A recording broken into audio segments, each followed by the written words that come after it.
Let's get into some juicy details about Takamura, the most gloriously unhinged man in all of Hajime no Ippo, and also, let's be real, the strongest. Takamura acts like a broke feral street brawler who claws his way up from nothing, but canonically, he's the estranged middle son of a wealthy, generations-old family business, referred to as Takamura Enterprises or Takamura Development. The man comes from money, serious money. His family's been running a successful company for generations, and he could have had a comfortable life running the family business. Instead, he walked away from all of it to live off his own earnings as a pro boxer, sleeping in the gym while his family sits on a fortune. So every time Takamura's talking trash about being the self-made king of the ring, there's this whole hidden layer where he's actually a rich kid who rejected the silver spoon to go punch people for a living. Here's how he got disinherited. His older brother Suguru was a rugby superstar, nicknamed the young nobleman of the rugby world. So talented that his own teammates literally couldn't keep up with his passes. One day, Suguru's team got crushed in a game,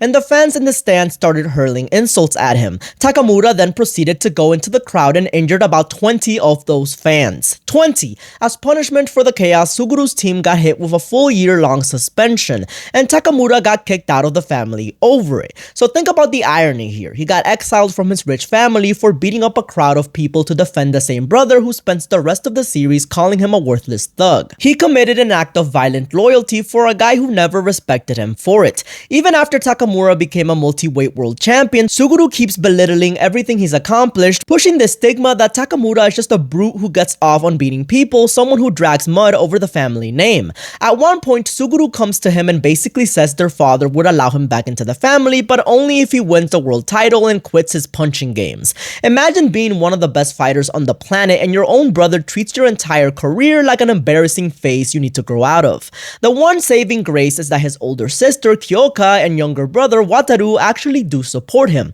So it's not the whole family that abandoned him, just the brother he threw 20 people around the stadium to protect. Okay, let's lighten it up a little bit. Takamura has a move called the Beatles Uppercut. Now, you would assume that a signature technique from the strongest boxer in the series would have some deep tactical origin. Nope. The real reason he created it is that all the other Kamogawa gym members, the small fries he constantly makes fun of, had their own animal-themed signature punches, and Takamura felt left out. So this world champion looked around, got jealous that his juniors had cooler sounding named moves than him, and decided he needed an animal technique too. He got the idea from watching a Japanese rhinoceros beetle flip a rival beetle with its horn. The move is basically just a regular uppercut with a huge obvious wind-up that's incredibly easy to counter. It's honestly a bad technique. The greatest fighter in the series invented a worse version of a punch he already had purely so he wouldn't feel left out. Takamura's whole identity is built around the hawk. His name uses the character for hawk, he wears a hawk mask. So the author deliberately gives his opponents animal-themed names as a thematic contrast to the predator bird.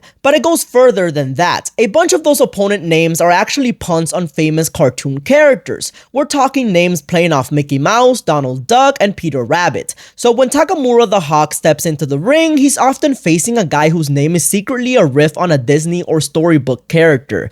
The apex predator hunting the cartoon critters. One of his opponents is literally named in a way that echoes Mickey Mouse. It's a layer of comedy baked right into the matchmaking that you only catch if you're paying attention to the naming, and it makes his fights even funnier once you see it. Now, Takamura isn't based on a single fighter. He's stitched together from several real-life legends. His personality and some of his wilder anecdotes pull heavily from Roberto Duran, and there's a specific wild connection. Duran reportedly once knocked out a horse with a single bare-handed punch and injured his hand doing it. That's the real-world seed of Takamura's famous bear fighting feat, where he KOs a bear but tears up his chest in the process. His boxing style and dominance also draw comparisons to Marvin Hagler, another all-time great middleweight, and his ultimate goal, conquering 6 different weight classes, mirrors the real accomplishment of Oscar de la Hoya, who actually won world titles across 6 divisions. So Takamura is basically a fantasy name super mix of Duran's savagery, Hagler's skill, and de la Hoya's career ambition,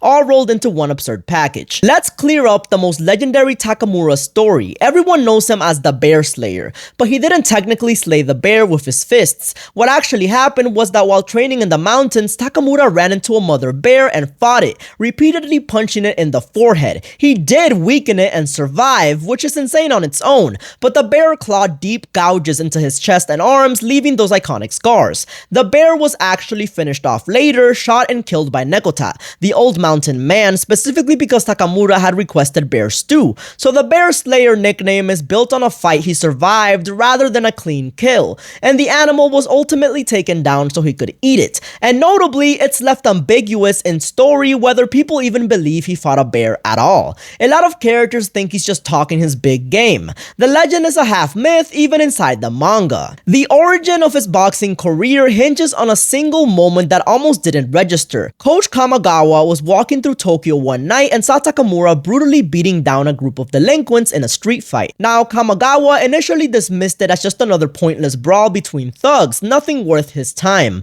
But then Takamura, without even thinking about it, threw a single punch with pro-level technique. That one accidental flash of natural textbook form is what made Kamigawa stop and take notice. He immediately recognized that the street thug was, in his words, a diamond that didn't need to be polished, already a Japanese champion level with zero formal training. So the entire legendary career of the strongest boxer in the series traces back to one unconscious, perfectly formed punch thrown in a random street fight that a coach happened to walk past. Here's a fun continuity oddity for the diehards. Takamura's professional debut fight, his match against an opponent named Kiyoshi Sakura, was never actually drawn in the manga. It exists only in the anime adaptation, in episode 76, titled Boxer's Fist. And here's what makes it special. It holds the distinction of being the only anime-exclusive fight in the entire Hajime no Ippo franchise, a series famous for being an extremely faithful adaptation of the manga. So in a show that almost never adds its own original bouts, Takamura got the single exception. It's a neat little piece of trivia that even a lot of manga purists didn't realize they're missing. Also, during one of his title defenses, Takamura decided to prove a point. Old mountain man Nekota has this boxing adage: he who rules with his left rules the world, meaning true mastery is controlling a fight with just your lead hand. So Takamura went into a professional match and beat his challenger using only his left hand. No right hand at all. He started with left jabs, evolved them into left straights, and knocked the guy out one-armed. It was framed as Takamura's personal declaration to the entire boxing world that he was coming for the global stage. Takamura is so obsessed with flashy, spectacular one-hit knockouts that he frequently plays around in the ring instead of just winning cleanly, and it has almost cost him against weaker opponents. He'll clown around, borrow other people's techniques mid-fight as a joke, argue with the crowd when they heckle him, or fight in a full costume. Coach Kamigawa is perpetually frustrated by this, because Takamura keeps turning what should be routine wins into unnecessary disasters.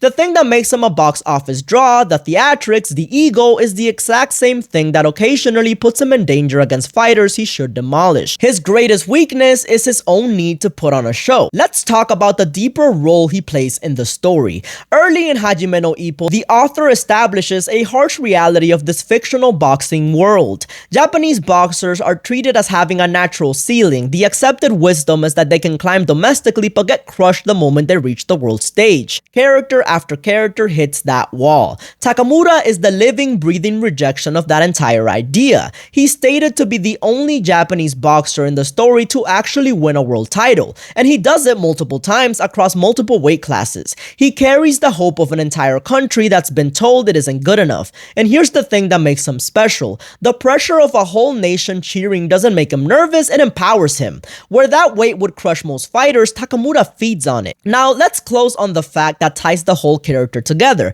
Outside the ring, Takamura is, by design, one of the most deplorable characters in the series and in anime in general. A relentless bully to his gym mates, a self-proclaimed ladies' man whose antics range from obnoxious to gross. The author does not sugarcoat this. He's intentionally written to be off-putting a lot of the time.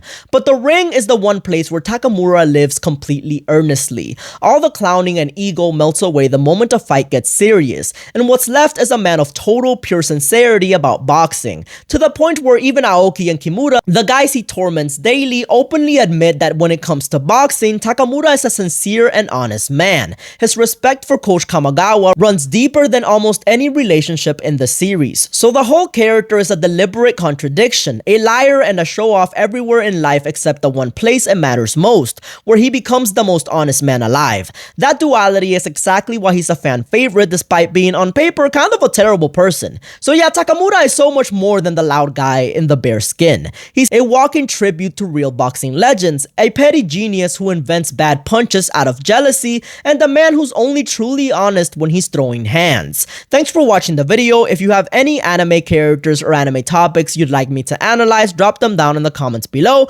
You already know. JV out!